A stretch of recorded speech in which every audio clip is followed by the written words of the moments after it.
Hi, welcome to my YouTube channel Abhyudaya institute. मेरा नाम है अंशु मिश्रा और मेरी ओर से आप लोगों को good morning, good afternoon, good evening. मेरा मतलब आप जिस भी समय इस वीडियो को देख रहे हैं। आज के वीडियो में क्लास 8 का चैप्टर 1.1 का क्वेश्चन सॉल्व करें। तो आप लोग अपने बुक पे ध्यान दीजिए। चैप्टर 1.1 का 1 नंबर क्वेश्चन कहता है निम्नलिखित में से प्रत्येक का योज्य प्रतिलोम लिखिए। योज्य प्रतिलोम का वीडियो ऑलरेडी हम बना चुके हैं। ज्यादा अच्छे से जानने के लिए उस वीडियो को जाके देखिए। अभी हम देखते हैं क्वेश्चन नंबर 1 में कहता है 2/3 का योज्य प्रतिलोम लिखिए। तो 2/3 का योज्य प्रतिलोम, वैसे योज्य प्रतिलोम का मतलब योज्य मतलब होता है जोड़ना। योज्य मतलब होता है जोड़ना और प्रतिलोम का मतलब होता है उल्टा। तो हम क्या इसमें 2/3 में हम क्या ऐड करेंगे जो 0 आ जाएगा। तो इसका उल्टा क्या ऐड करेंगे, इसका उल्टा, यानी ये पॉजिटिव नंबर है तो इसका उल्टा क्या होगा, निगेटिव नंबर। यानी 2/3 में हम अगर -2/3 को अगर हम ऐड करते हैं तो यहाँ पे क्या आएगा, यहाँ 3 का एलसीएम 3 और प्लस और माइनस मिलके क्या होगा माइनस, और 2 में हम 2 को घटाएंगे तो क्या होगा 0, यानी 0 आंसर आ गया। तो ये मेरा क्या हो गया -2 आंसर आएगा, यानी -2/3। 2/3 का क्या है, योज्य प्रतिलोम है। समझ गए। तो इस तरह से 2 नंबर में है 25/9, यानी माइनस मिल जाएगा वो संख्या -25/9। -16 है, -16 का सिर्फ क्या होगा 16 होगा। तो इसका मतलब आप समझ गए होंगे, योज्य प्रतिलोम यानी कि इस संख्या में जो दिए गए संख्या में क्या जोड़ने पर 0 आ जाए, जो संख्या जोड़ने पर 0 आएगा वही संख्या योज्य प्रतिलोम होगा। तो हम पॉजिटिव का निगेटिव, निगेटिव का पॉजिटिव जोड़ेंगे तो 0 ही आएगा। ठीक है। अब हम देखते हैं 2 नंबर में कहता है निम्नलिखित में, यानी कि गुणन प्रतिलोम, संख्या ऊपर दिया गया है और नीचे गुणन प्रतिलोम। गुणन प्रतिलोम का नियम क्या है कि गुणन प्रतिलोम यानी उल्टा गुना। क्या करना है, गुना करना है। कौन सा प्रतिलोम मतलब उल्टा। यहाँ -13 का क्या दिया गया है, देखिए उदाहरण दिया गया है 1/-13 होगा। कैसे, क्योंकि -13 के आगे अगर कुछ नहीं, मान लीजिए कि इस -13 में क्वेश्चन है -13, उसका आंसर भी आपके बुक में दिया हुआ है। इस -13 को इसमें क्या क्या मल्टीप्लाई करेंगे कि 1 आ जाएगा। तो ध्यान दीजिए इस -13 के नीचे कुछ नहीं तो 1 है। 1 जबरदस्ती आप कहिएगा क्यों लगा दिए, इसीलिए लगा दिए कि 1 के आ जाने से संख्या के मान में परिवर्तन नहीं होता है। तो यहाँ आपको समझने के लिए हम बता रहे हैं कि ये -13 जो है ना वो अंश में है। तो आप इस 1 को लगाने से समझ रहे होंगे यह अंश में है, तो इसका अपोजिट उल्टा क्या होगा, इसका उल्टा क्या होगा, इसमें मल्टीप्लाई करना है। क्या करना है, कहता है गुणन प्रतिलोम यानी गुना करना है, तो गुणन से गुना का चिन्ह दिए। अब प्रतिलोम, इसका प्रतिलोम करेंगे। प्रतिलोम अगर देंगे, इसमें क्या है -13/1 है, तो ये 1/-13 क्या हो जाएगा, इसका गुणन प्रतिलोम होगा। देखिए इस 13 से 13 कट जाता है, इस -1 से 1 1 रह जाएगा ना, सिर्फ 1 आ जाएगा। तो इस तरह से आप समझ रहे होंगे कि गुणन प्रतिलोम क्या हुआ, जो संख्या दिया गया है उसका उल्टा, यानी जो हर में रहेगा वो अंश बनेगा, अंश में जो रहेगा वो हर बनेगा। इस तरह से अगर हम मल्टीप्लाई करते हैं तो आंसर में 1 आता है। अगर जब 1 आ जाएगा तो वो संख्या, जिस संख्या के मल्टीप्लाई करने से यानी गुना करने से 1 आता है, वो संख्या गुणन प्रतिलोम होगा। तो -13 में क्या गुना करने पर 1/-13, 5/4 में क्या मल्टीप्लाई करेंगे तो 4/5। तो आप एक नंबर क्वेश्चन और 2 नंबर के क्वेश्चन को आसानी से सॉल्व कर लीजिएगा, इतना तो हमें विश्वास है। और अगर आपको ज्यादा अच्छी तरह से योज्य प्रतिलोम और गुणन प्रतिलोम को सीखना है तो आप उस वीडियो में जाके देखिए, वीडियो ऑलरेडी हम बना चुके हैं। ठीक है। अब क्वेश्चन नंबर 3 पर ध्यान दीजिए। कहता है उचित गुणधर्मों के उपयोग से निम्नलिखित का मान ज्ञात कीजिए। उचित गुणधर्म, मैथमेटिक्स का गुणधर्म क्या होगा, उसका प्रॉपर्टीज है ना। तो उचित प्रॉपर्टी, उचित नियम का उपयोग करके हम क्या करेंगे, जो क्वेश्चन दिया गया है उसका मान ज्ञात करेंगे। तो 3 नंबर का क्वेश्चन नंबर 1 कहता है कि 4/3, चलिए यही आपका क्वेश्चन है। क्वेश्चन नंबर 3 का 1 नंबर क्वेश्चन यही है ना।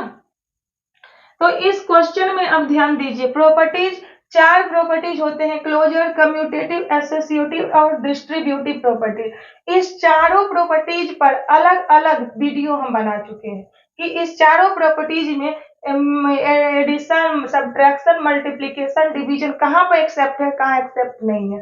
तो उसको अगर आप देख लीजिएगा ना, तो आप समझ में आ जाएगा कि हम इस क्वेश्चन में कैसे हम कौन सा प्रॉपर्टीज का उपयोग करेंगे। क्वेश्चन पे ध्यान दीजिए, कहिएगा कैसे हम लगाएंगे। यहाँ देखिए, ये परिमेय संख्या का जोड़ है, सब जगह जोड़ना है। तो जोड़ना है तो हम इसमें कौन सा, यानी कि क्रम विनिमय नियम होता है, संभरक नियम, साहचर्य नियम, वितरण नियम। तो चारों नियम में से कौन सा नियम का उपयोग करना पड़ेगा हमें। तो यहाँ हम देखते हैं कि 3 5, यहाँ 3 5 यानी अलग अलग जगह पे लिखा हुआ है, और हमें क्या करना है, जोड़ना है। अगर हम ऐसे जोड़ते हैं तो आंसर आ जाएगा, लेकिन थोड़ा लेट से आएगा, क्वेश्चन में ज्यादा सॉल्व करने में समय लगेगा। क्यों? क्योंकि जहां डिनोमिनेटर सेम नहीं होता है वहां सेम करना पड़ता है। और यहाँ पे अगर हम ये कम्यूटेटिव प्रॉपर्टी यानी कि क्रम विनिमय नियम का उपयोग करेंगे तो हम क्वेश्चन को बहुत जल्दी सॉल्व कर सकते हैं। क्यों? क्योंकि यहाँ का स्थान यहाँ चेंज करेंगे, और ये वाला जो है यहाँ इसके 3/5 के बगल में लेंगे, तो दोनों का क्या हो जाएगा, हर बराबर हो जाएगा। जब हर बराबर हो जाएगा तो अंश को डायरेक्ट जोड़ देंगे, आंसर तुरंत आ जाएगा। तो इसमें दिक्कत नहीं है, यहाँ पे नियम का प्रयोग हम इसीलिए करते हैं। तो यहाँ देखिए, इस क्वेश्चन को सॉल्व करने में अभी हम एक नियम का प्रयोग करेंगे, जिस नियम का नाम है क्रम विनिमय नियम, जिसे हम कम्यूटेटिव प्रॉपर्टीज कहते हैं। उस कम्यूटेटिव प्रॉपर्टीज का क्या कहना है, कि कम्यूटेटिव प्रॉपर्टीज का कहना है कि हम रेशनल नंबर के जोड़ में जा सकते हैं, या रेशनल नंबर के जोड़ में मेरा प्रयोग करके, कम्यूटेटिव प्रॉपर्टीज का प्रयोग करके आंसर ला सकते हो, उसके आंसर में कोई परिवर्तन नहीं होगा। रेशनल नंबर के जोड़ में कम्यूटेटिव प्रॉपर्टीज एक्सेप्टेड है। तो हम जब जानते हैं कि रेशनल नंबर के जोड़ में कम्यूटेटिव प्रॉपर्टीज एक्सेप्टेड है, तो क्यों नहीं हम प्रयोग करेंगे। क्रम विनिमय नियम यानी क्रम बदलना, क्रम यानी स्थान बदलना। 4/3 यानी 2/3 यहाँ हर इक्वल है, तो हम स्थान को चेंज कर सकते हैं। किस नियम के आधार पर, क्रम विनिमय नियम यानी कम्यूटेटिव नियम के आधार पर हम यहाँ क्रम यानी स्थान को चेंज कर रहे हैं। यहाँ हम लिखते हैं -2/3, ठीक है, यहाँ -2/3, यहाँ हम क्रम चेंज कर दिए। अब मेरा बचा है 3/3, 3/5, 3/5 प्लस का साइन देंगे, ठीक है, -11/5। देखिए, क्वेश्चन तो आपका इस पोजीशन में था, यहाँ पे आप क्या किए, क्रम विनिमय नियम का प्रयोग किए, कम्यूटेटिव प्रॉपर्टीज का प्रयोग किए, क्योंकि आपको ऑलरेडी पता है कि कम्यूटेटिव प्रॉपर्टीज रेशनल नंबर के जोड़ में एक्सेप्टेड है, यानी कि एक्सेप्ट कर रहा है। तो यहाँ हम 3 क्वेश्चन को सॉल्व करने में आसानी होगी, क्योंकि डिनोमिनेटर यहाँ सेम हो गया, यहाँ भी इक्वल, यहाँ भी इक्वल, ठीक है। अब देखिए, इसको हम कैसे सॉल्व करेंगे। 3 का एलसीएम अगर हम लेते हैं तो 3 ही आएगा। जब डिनोमिनेटर सेम रहता है तो हर को क्या करते हैं, जोड़ना अगर होता है तो जोड़ देते हैं, घटाना होता है तो घटा देते हैं।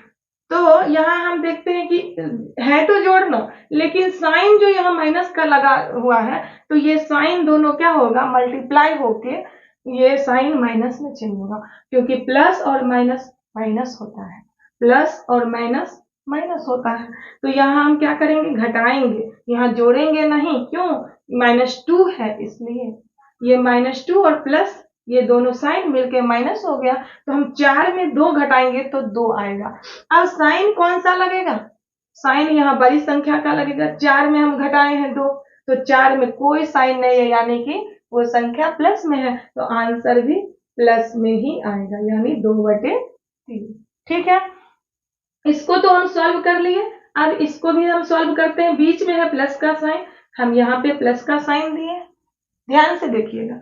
यहाँ भी हर क्या है, बराबर है। हर जब मेरा बराबर रहेगा तो अंश को डायरेक्ट जोड़ना रहेगा तो जोड़ेंगे, घटाना रहेगा तो घटाएंगे, ठीक है।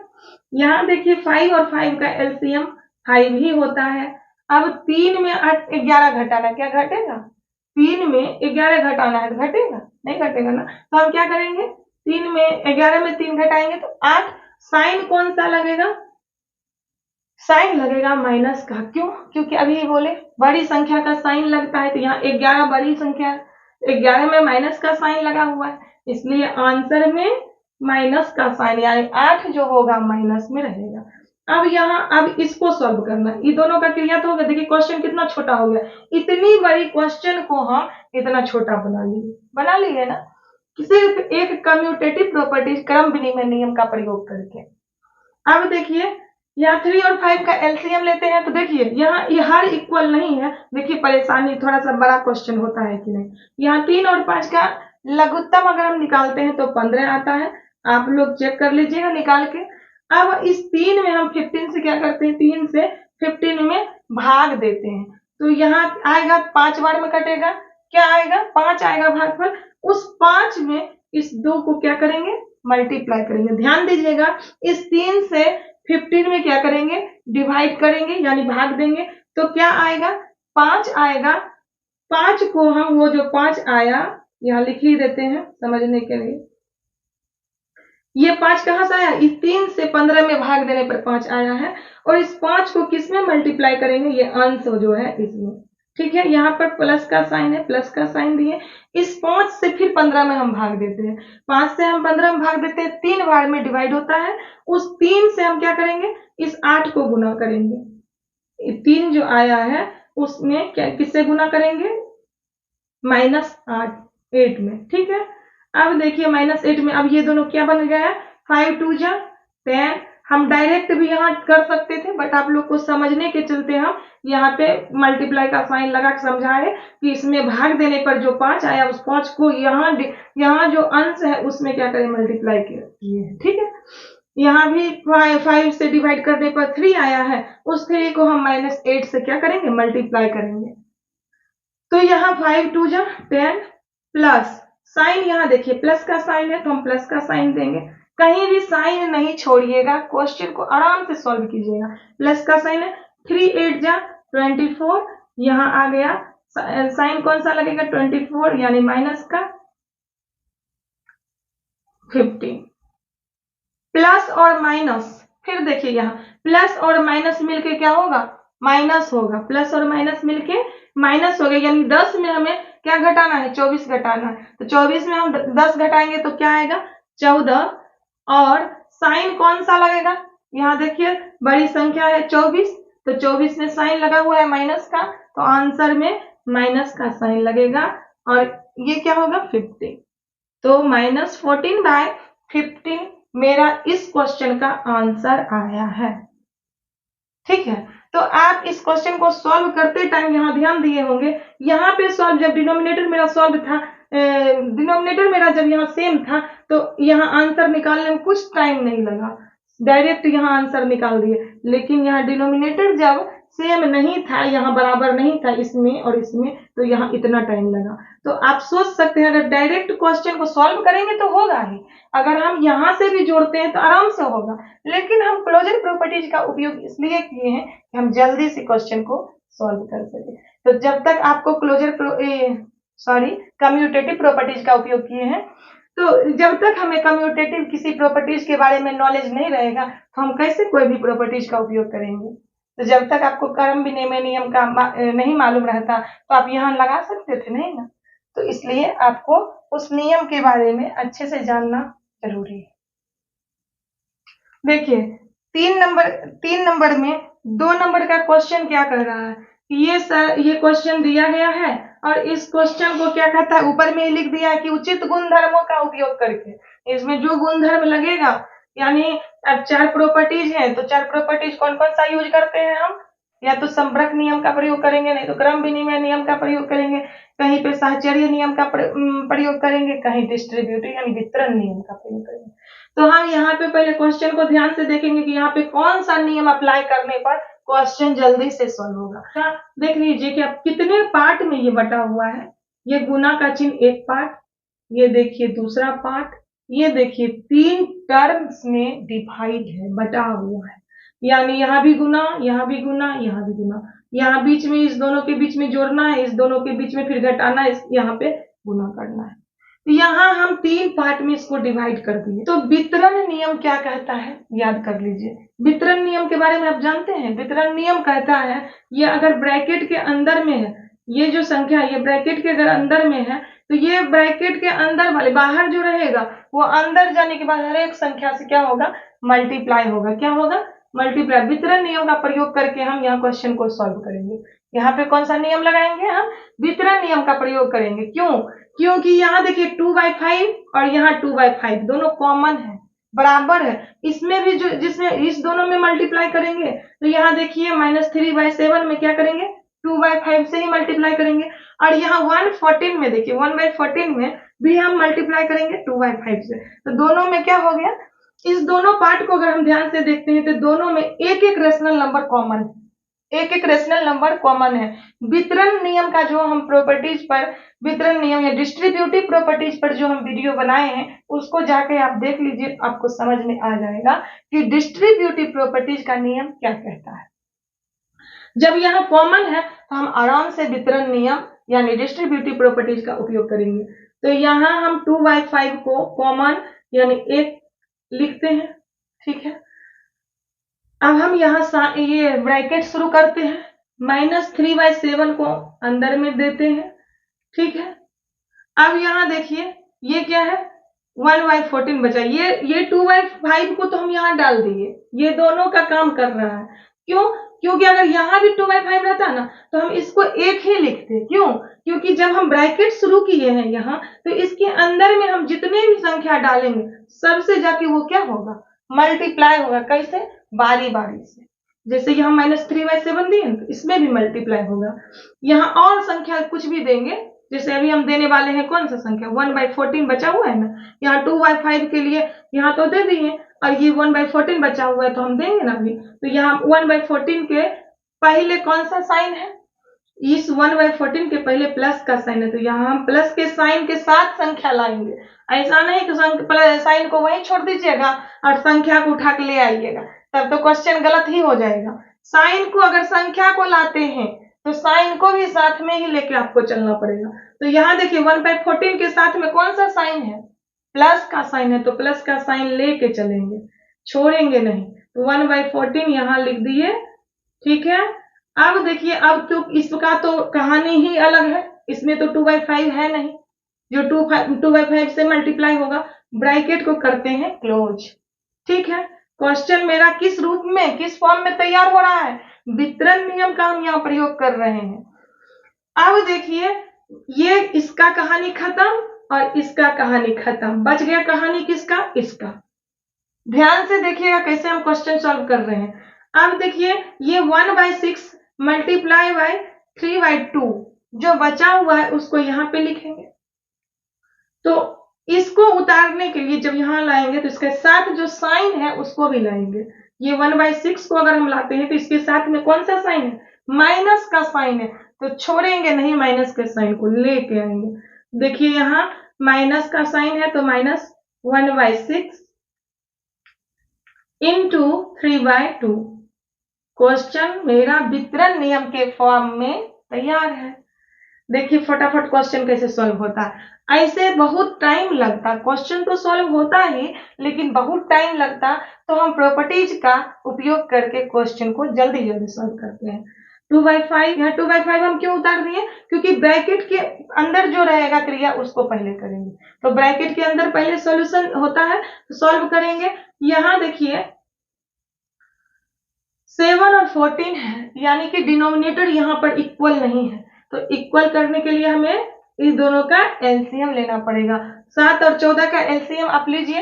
देखिए 7 और 14 का एलसीएम 14 आएगा, आप निकाल के देख लीजिएगा, ठीक है। 14 आया, 7 में क्या करेंगे? 14 से 7 से क्या करेंगे? 14 में भाग देंगे, आएगा 2। उस 2 को क्या करेंगे? 3 में मल्टीप्लाई करेंगे, तो इस -3 में हम 2 से अगर गुना करते हैं तो क्या आता है? -6, ठीक है। -6 आया, प्लस का साइन है, प्लस का साइन दिए। 14 से 14 में भाग देते हैं तो आता है 1। उस 1 को 1 में ऊपर वाले अंश में गुना करेंगे तो 1 है, तो 1 में 1 गुना करेंगे तो 1 ही आएगा। ब्रैकेट को करेंगे क्लोज। अब यहाँ देखिए, यहाँ क्या हो रहा है सॉल्व, हम डायरेक्ट कर देते हैं। 3 2 जा 6 कट रहा है, ठीक है, अब नहीं कटेगा क्योंकि 1 2 यहाँ तो कोई मान ही नहीं रहेगा। 1 से 2 कटेगा तो 2 टाइम में ही कटेगा, तो यहाँ 2 ही आएगा, ऑलरेडी यहाँ है भी। तो यहाँ क्या हो जाएगा, माइनस का साइन छोड़ेंगे नहीं, माइनस का साइन पर ध्यान दीजिएगा, कहीं साइन छोड़िएगा नहीं। सबसे पहले हम साइन ही दे दिए यहाँ। अब देखिए 1 है ऊपर में, तो 1 दिए। अब नीचे में देखिए ये 2 और 2 का क्या करेंगे, गुना करेंगे। 2 2 जा 4, यानी 2 दूनी 4। यहाँ सॉल्व करने के बाद, इस मल्टीप्लाई को सॉल्व करने के बाद -1/4 आया है। ठीक है, अब देखिए यहाँ पे क्या आया है, 2/5 दिख रहा है आप लोग को। यहाँ 2/5 अंदर में देखिए, यहाँ जब हम हर इक्वल कर लिए, ये सारा सॉल्यूशन हम निकाल लिए हैं, तो अब यहाँ माइनस और प्लस मिलके क्या बनेगा, माइनस बनेगा। माइनस और प्लस का साइन दोनों मिलके बन जाएगा माइनस, यानी यहाँ जोड़ना नहीं, क्या करना होगा, घटाना होगा। तो 6 में 1 घटाएंगे तो 5 आएगा। क्या आएगा, 5। यहाँ देखिए ब्रैकेट के अंदर, ब्रैकेट फिर अभी ब्रैकेट को नहीं हटाएंगे, यहाँ 5 आएगा और उस 5 के पहले साइन क्या लगेगा, माइनस का। क्यों, क्योंकि बड़ी संख्या 6 जो है उसमें माइनस का साइन लगा है, तो यहाँ साइन लगेगा माइनस का। ठीक है, उसके नीचे हम देते हैं 14। ठीक है, अब ये -1/4 यहाँ रहेगा। समझ रहे होंगे आप। ये जो है 2/5 क्या करेगा, अंदर वाले संख्या के साथ क्या होगा, मल्टीप्लाई होगा। वितरण नियम यही कहता है कि ब्रैकेट के बाहर जो संख्या है, ब्रैकेट के अंदर में सारी संख्या से, यानी ब्रैकेट के अंदर जितनी भी संख्या रहेगा सबके साथ बारी बारी से मल्टीप्लाई होगा। तो ब्रैकेट के अंदर में तो मात्र एक ही रेशनल नंबर है, -5/14। ठीक है, तो इस -5/14 को हम यहाँ सॉल्व करते हैं। ये माइनस, ये ब्रैकेट हटाने से पहले यहाँ पर क्या गुना का साइन क्या रहता है, हाइड रहता है। ये जब ब्रैकेट लगा हुआ रहेगा तो गुना का साइन नहीं दिखेगा, लेकिन आप एनी टाइम ध्यान दीजिएगा, किसी संख्या के बाद अगर ब्रैकेट स्टार्ट है तो वहां मल्टीप्लीकेशन का साइन हाइड रहता है, यानी छुपा हुआ रहता है। तो यहाँ साइन को देने के लिए हम क्या करेंगे,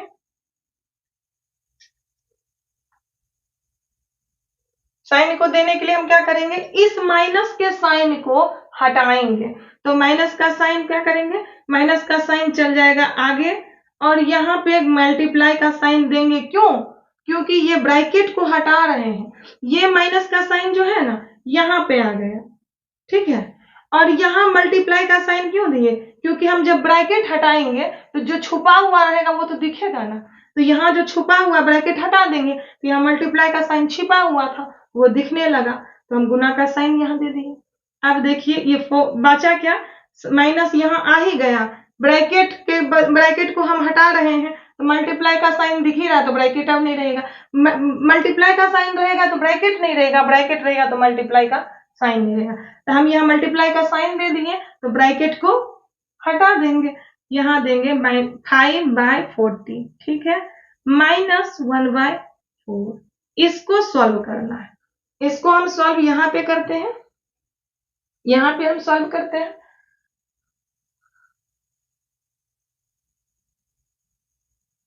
देखिए यहाँ के बाद यहाँ सॉल्यूशन निकाल रहे हैं। ठीक है, यहां तक तो हो गया है। अब यहाँ गुना करना है, इसको हम यहाँ पे उतारते हैं। 2/5 into 5/14 -1/4, यही है ना। देखिए यहां से उठा के हम यहाँ ले गए हैं सॉल्व करने के लिए।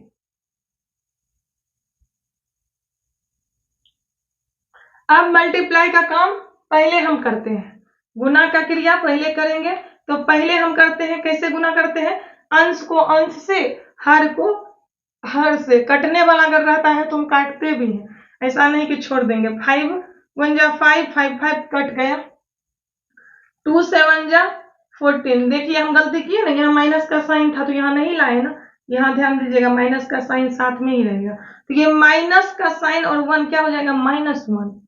ये साइन क्या हो जाएगा, -1 बाय क्या होगा, 7। 7 कौन सा, नीचे में ये 2 से 14 को काटे हैं 7 बार में।